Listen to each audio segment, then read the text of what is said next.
Sebagai peninggalan sejarah sejak masa Sultan Mahmud Badarudin I, Lawang Borotan yang semakin menua kini diperbaiki dan dijadikan destinasi wisata baru. Hal ini terlihat ketika diresmikannya tempat wisata sejarah Palembang yang satu ini. Lawang Borotan merupakan gerbang yang berada di sebelah barat dan timur dari Benteng Kuto Besa.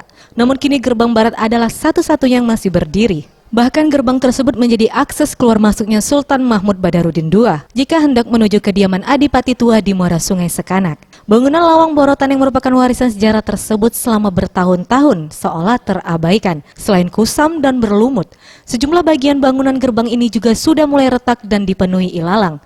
Kepala Dinas Pariwisata Kota Palembang Isnaini Madani mengatakan peninggalan sejarah ini seharusnya dijaga dan dirawat. Selama ini Lawang Borotan terdapat banyak pohon dan rumput liar, serta banyaknya pedagang kaki lima di kawasan tersebut. Maka dari itu, dengan bertepatan Hari Pariwisata Dunia, Lawang Borotan resmi menjadi destinasi wisata baru Kota Palembang. Untuk menarik wisatawan, nantinya Lawang Borotan akan dilengkapi museum sejarah Benteng Kuto Besa dan barang antik yang kental akan sejarah Kota Palembang. Jadi nanti guide, ya, turis rombongan akan kita bawa ke sini juga.